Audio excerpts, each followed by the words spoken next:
Welcome to Kicking It Local. I am Johnny Kecko, and every week I'll be chatting with some incredible people in the football community in South Australia, from players, coaches, officials, everyone in between, just to really showcase what we have right here on our doorstep. And this week I am taking a dive into the women's football in South Australia. The WNPL has been thriving the last couple of years, producing some great players. Today I'm joined by a WNPL player from West Adelaide, Nicole Tilley. Thank you for joining me. No worries. I'm looking forward to chatting to you today. Last season, 2021, you scored some absolute bangers, and I want to get your opinions on which one you love the most, and also how you do it. But I'm going to talk about that a little bit later on, because we've got heaps to get through. Women's football in general is growing at a rapid rate. The Women's World Cup's coming to Adelaide, hosting it in Australia, and also last season's WNPL was incredible to watch. So I want to get your thoughts on all that, but I want to get straight into the football side of things for yourself personally. You've been at West Adelaide for 7 years now, but what got you into football? So I was actually a late sort of starter compared to most. Yep. So I didn't play with the boys growing up and things. I think I was year 6, and I kind of just was playing. I had 2 older brothers, and they played. And yeah, just kind of thought, I used to play netball and tennis as well. So that was kind of where I was focusing. But yeah, my brothers were kind of like, you should play. And then found a club and made the state team, and for a couple of years, and yeah, it just kind of took off. And you just loved it ever since then? Yeah, pretty much, yeah. What's it like being at West Adelaide now? Being in the WNPL, the quality's growing every year. How's it been for you being a part of that club? Yeah, so I started back in 2016, so yeah, 7 years now, which is crazy. It's kind of feels like a long time. Just a league in general. Every year, I'm noticing just getting better and better. Like, different teams kind of fighting for top 4 spots now, and everyone's getting a little bit more competitive. It used to kind of be, you'd see a bit more big wins. It's not so much that anymore. It's kind of tighter sort of score lines, and yeah, it's really good. Last year in the grand final, you made it there. You scored the goal to put your team up 2-1 in the 48th minute. Unfortunately, you end up losing to Salisbury Inter, but they had Cotier there as well, who now plays for Sydney FC. At the time, she was playing for LA United. But the quality of players in the WNPL is just phenomenal. What's it like playing against those women? Yeah, obviously that team had Cote and Emily Condon as well.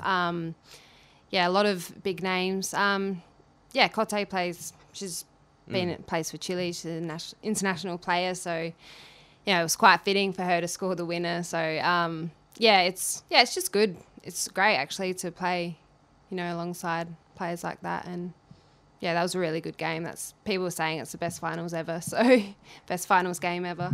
Unfortunately, I couldn't make it out to Mount Barker. But what was it like playing at the Summit? Because it was the first year, I'm pretty certain it wasn't all at Coopers, because normally we have the big event, Coopers, State League 1, State League 2, Women's WNPL, and also the NPL, all in the one day. What was it like having your own event on the Sundays, and really pretty much the major event for that day? Yeah, I think at the start we kind of heard it was at Mount Barker, and we were like, what? But then obviously getting there, we hadn't been there obviously previously because it'd just been finished. Incredible place out there. Like, the facilities was amazing. Pitch was really good. It's like a really beautiful location and setting. But yeah, overall I kind of enjoyed it. Yep. Obviously being an hour from the city did have its downsides of people coming out to watch and stuff, but yeah, not too bad. So it'll be interesting to see what they do moving forward. And you got LA United that I just mentioned have a lot of women from the WNPL play for them, because the seasons never go at the same time. But what's it like for having a successful LA United in the A-League Women's? Because we've noticed the last 14 years, I think it was, they did not make a final series ever. Yeah. And it just made it this year with some of the best players in the WNPL. What's it like for you guys to have a successful LA United women's team? Yeah, it was super cool to see them make the finals. Obviously history making. And I think that is because, we're looking locally. Yeah. So, Dylan Holmes, Condon, Hodgson, Dorba, all them sort of players are... Yeah. They all play at different teams in the local league, but, you know, they're just getting to know each other, and that's where it's kind of linking up and they're finally connecting and getting the wins. What's the pathway for women's football? What's it like to come through the local leagues and get into the A League in Australia? What's it like as a player to get in there? Is it difficult, or is it? Yeah, I mean, I guess it's who you ask. It's kind of like if you're, you know, have a good sort of year, you might get a look in. A lot of it's through the NTC as well. So I think Dorba and Mallory Mullen and Izzy.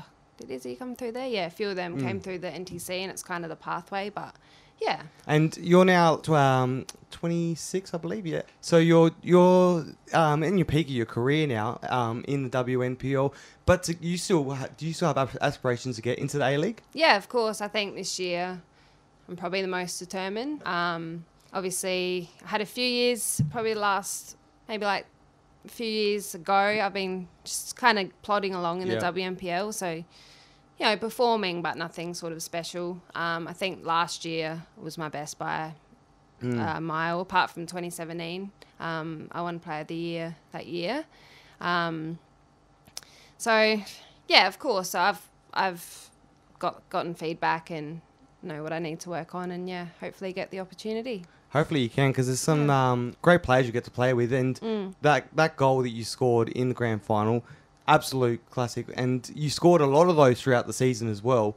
How do you do that, and do you practice that in training, or is that just something you do like during the game, just pull out? It's funny you say that. In training, the girls are kind of like, how do you kind of do that? Yeah. Because it's always just been my biggest strength, striking the ball. A lot of the times I won't even mean to hit it hard, and it just kind of goes off my boot. Not a bad problem to have, I guess. We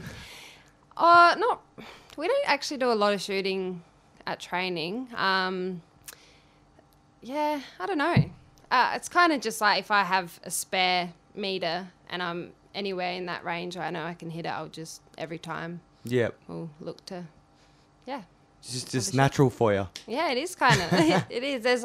There's a goal. My last, I think it was the last round against Adelaide City at TK. It's probably one of my favourites. Just, yeah, and it's when I'm not even really thinking about it. It's just gonna have a hit, and yeah, that's pretty good that you just naturally score some of those incredible goals. Yeah. It's good, and the free kicks as well. It was funny. A friend of mine, Macri, that plays for us, I'd scored one. I think it was against NTC or Inter first, I think. And I hadn't scored many free kicks, and I kind of just went in. And then I said to Macri, I was like, I'm never going to score another goal like that, like in my life. And then like the following week, pretty much, I think it was actually further out, and I scored another one. I was like, oh my goodness. Jeez. But yeah, free kicks are fun as well. That makes it even better now, watching those goals, knowing that you don't practice them. It just comes to you. A couple at training and stuff, but it's Set kind pieces. of, by the time we finish training, I want to, kind of get out of there. So, yeah.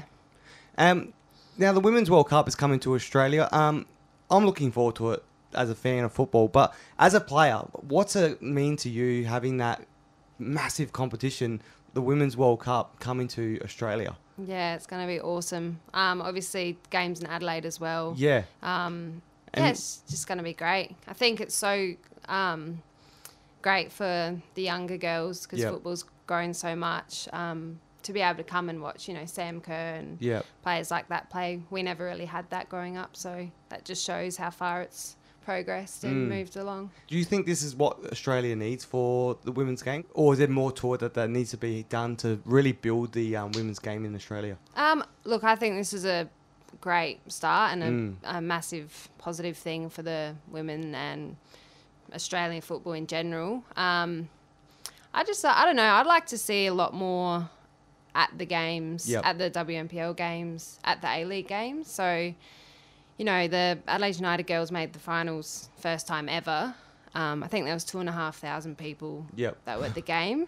For then I think it was 7,000 people came straight after to watch the men. So, yeah, it's kind of like, I'd really like to see a bit more from there. You've got, what's in Adelaide, 1.3 million people, and 2,500 come to watch first finals ever. Like it's kind of crazy, and I just hope there's more, open minds around it. Yeah. That people might think, women's football's not that great or whatever, but they probably haven't been out to watch for themselves. No. So I went and saw the Matildas when they came and played at Cooper Stadium, and that was incredible. And the atmosphere there was really good as well. Yeah, that was good. Yeah. What was it like? Did you went to that game? Yeah. No, that was really good. The atmosphere. A lot of people, because that's obviously the next step again. The Matildas. I think if you asked any young striker, they would say that Sam Kerr is our favourite player, and I think a lot would be purely just to see stars like her. So, yeah. Who's your favourite player in the Matildas? Probably go Sam Kerr. Yeah. It's kind of a given, I think. Yeah. She's incredible what she's done. She's recognised around the world, which is there's only been, I reckon, a handful of the Socceroos that are really well known, just like her. So yeah, she's pretty much a household name now. Yeah. Earning a lot of money, which sponsorship deals and stuff, which is really cool to see. This is not the first time you're in front of a microphone. I've seen you do some work as well for West Adelaide in Wild West. Yeah. It's a great little thing you're doing on your Instagram page for West Adelaide. What's behind it? Because it seems like there's a very good relationship between you and the other players, because you host that on a weekly basis. Yeah. And I love watching. I've sat through a few of them before our chat to see what it was like, and it's actually a very engaging thing. So what's it like at the club and doing those type of those videos? I'm really enjoying it. I thought it was just kind of like a fun way to get the club engaged, and it was something that I like to watch on other socials. So I was thinking if we can kind of up our game a little bit more. I kind of just. With my leadership team, I just thought, what we should start trying to do something, and what should we call it? And my husband, actually, George, he does a lot of editing and all our media stuff. So he whacks it all together, and it comes up quite good. No, it's pretty cool. I like it, and it shows a little bit of what it's like at your club, because it seems like it's very friendly. You guys get along very well, and a very tight knit team. Is that a great way of explaining it? Yeah, of course. It's pretty much my second family. Proof say I've been there 7 years. Can't really seem to leave. But yeah, the girls that are there want to be there, and I've had a bit of player movement. But yeah, really happy with our squad. So West Adelaide is a lot of clubs can't do what they do, and to have those women's the opportunity for footballers in South Australia without the support of others, and we see a lot of sponsors that get on board. What's some of the sponsors that have helped you guys get through it and just be able to help you guys be able to field a team every week? Yeah, we're extremely fortunate to have a supporting network behind us. So we've got Rachel Laurie from Ray White, North Adelaide. So her support and hard work behind the scenes is extremely important, for the funding and, being able to get paid a little bit. So that's always good. And Harry from Distinctive Homes has been a major sponsor for us for quite a while. Yep. And you talked about, just then you mentioned being able to get paid a little bit. Women's football, we know there's a big difference between women and men's football in this country, and also around the world. What needs to happen, you reckon, for women's football to get that go to that next level? Because I think it deserves to be respected as much as the men's football, men's game. What do you see as your perspective of it as a player?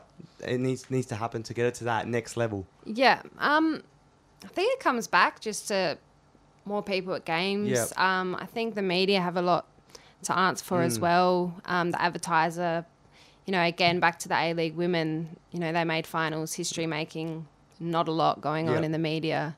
Whereas if it was Adelaide United, it would, like the men's, it would be, front page sort of thing. But yeah, it's definitely, the gap's kind of closing a little bit, but it's a long way to go. And do you reckon that the quality, because we see a lot of quality players coming through, but do you reckon the quality go even to next level if they were full-time players? Because you see players at LA United women's, they're amazing athletes, but after games they go and work at McDonald's and they got second jobs to try and keep their life going. Yeah. Would it really change the level of the quality and bring it even higher, you reckon? Yeah, 100%. So I think Fiona Wart, so she's top goal scorer for the league. She's had an incredible year. And she had a job outside of just go and play at, work at McDonald's, and it's just like, how is this still happening? I don't think there's kind of ever been a player that's made a stamp as much as her. The pay is still not reflective of that kind of achievement, and it's still the same. Yeah, it's the same hours in the day that the men are putting in. So yeah. I hope it gets the respect it deserves, because I actually enjoy watching the women's game just as much as the men's game, and that's why I'm looking forward to another season of WNPL. We've got a lot of big players from the LA United women's team coming back into the league. How excited are you to play back against? Well, they were great last year, but now they've gone to the finals with LA United, and they're going to be back most of them are going to be back in the WNPL playing against you. How excited are you to play against these players again? Yeah, I mean, it just obviously lifts the competition again. It's always interesting. I like to see how teams can go without them players. So that's where a good thing with the preseason cup, you can kind of see who's relying more on the players coming in. We have Emily Hodgson that plays with us. She's awesome. And we've also signed the goalkeeper, Annie Grove. So she'll be coming in, which is a great addition. It's great, and we get to play against those players as well. It's good quality, and they're going to be all in the WNPL, which is now easily accessible for the fans that can't make it out to games with the NPL TV. Do you get around it as well, watching the games every week? Yeah, I love watching that. So we just played last night, and I have already watched the game, and it's good having that access from the NPL TV, commentated as well sometimes, which is cool. Yeah, they do match of the round, which is really cool to have that. And what's as a player, what's it like listening back to or watching back your games and having that commentary and hearing your name be called out and stuff? What's it actually like for you? Yeah, I think it's just pretty cool. It's interesting at times. Yeah. But yeah, it's just good to see their take on the game as well. Who they think are leading the game, sort of thing. Yep. Outside of the season, you've got a busy season playing throughout winter. But outside of that, you got preseason cup going into it. But you also have got another initiative at West Adelaide at the end of the season in 2022. Tell me a little bit about that. So we have partnered with the Move Foundation, which is a guy called Nev Pace. Yep. He founded that. So it's located in Zambia. So pretty much he takes teams over there and helps build, water wells and all sorts of cool stuff to help in the schools, in the hospitals. Obviously, Zambia being a beautiful part of the world as well. The Victoria Falls are there. So we're kind of tying in with the FAS, which is football, the federation in Zambia.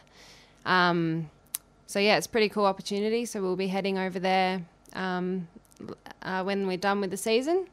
So a squad of 21, I think, of us are going to head over and play the Zambia national team, which is kind of crazy. Yeah. That's really cool. Yeah. Have you ever done anything like this? Never. Never? Nah, never. So that's, again, Rachel, Laurie, and Nev. That's kind of the connection there.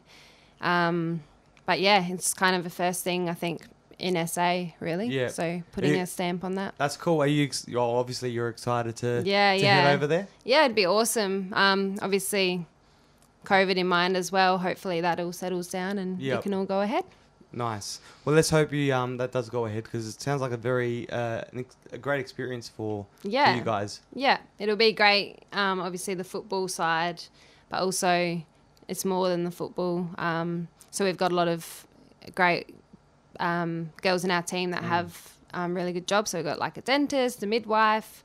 I'm studying teaching, nurses and all sorts. So we can kind of come over there and play, but also see what it's like in their day-to-day life and help out. Nice. What's it like juggling teaching and then also training 3 nights a week and then got games on the weekend? What's it like to be able to juggle all that and be able to perform well as well? Yeah, it's pretty hectic. So I work 4 days a week at a primary school. So student support work, so in the classroom with little receptions, which is kind of... a handful. Yeah, I know, it's interesting. By the end of the day, I'm like, oh my gosh, I'm exhausted. But so then I study as well. So I'm about halfway through my degree, but that's completely external. So I don't work Thursdays, and that's kind of when I knuckle down on that. But yeah, and then training 3 nights a week. So, jeez. But yeah, I'm used to it. Get used to it after a while. Yeah. Nice. Well, you get to do all that. You score some incredible goals. So looking forward to seeing you score more this year. But before we let you go, got to do the kicking it questions, which I do with every guest I have. So I just asked a couple of questions based on just whatever you want. There's no right, wrong answer at all. So who would you like to kick football with on the park? Anyone in the world. Can be anyone. Anyone in the world. I'm a Man City fan, so it's hard to go past Kevin De Bruyne. I love Phil Foden as well, and Bernardo Silva. Nice. So any of them. So all any three of them boys. Yeah. Or even if all three of them. Yeah. Yep. Nice. Tour side. Yeah. Exactly. There you go. It's so fun. And then who would you like to kick it with on a Saturday night? Sit back and watch some football with. So pick someone, anyone in the world, and then also someone locally as well. Anyone in the world. Oh my gosh. It'd be hard to go past someone like David Beckham. Oh, yes. One of the greats. Thierry Henry. Again, can't have one answer. No, you can't. You can choose as many as you want. As many as you want. Yeah, it's one of them. David Beckham would be really cool. Yeah, he's cool. He's super cool. I wonder what that would be interesting to watch a game with him. Yeah. I wonder what it would be like. Yeah, it would be. Hey, anyone locally? Actually, Rachel Quigley, because she's just moved to Westies. I've known her for a long time. She's a Liverpool fan, so obviously there's 1 point gap at the moment. Yep. So we'll see. I think she's going to come over and watch it. She's a bit fiery when she watches. Well, we haven't watched it before, but I didn't know she's a Liverpool fan until they caught us. So you know, they all come out. They all come out eventually. Yep. Oh, nice. Well, thank you for joining me. I really appreciate your time, and hopefully we can see you score some more incredible goals this season, and this year the winner in the grand final. Yes, hopefully. Oh, I'd love that. Yes. Awesome. Thank you so much. Thank you. And that was Nicole Tilley from West Adelaide. Make sure you subscribe to Kicking It Local wherever you get your podcasts so you can get a taste of the SA football community. Plus, follow at Kicking It Local SA on Instagram and Twitter so you don't miss any of the action. See you soon.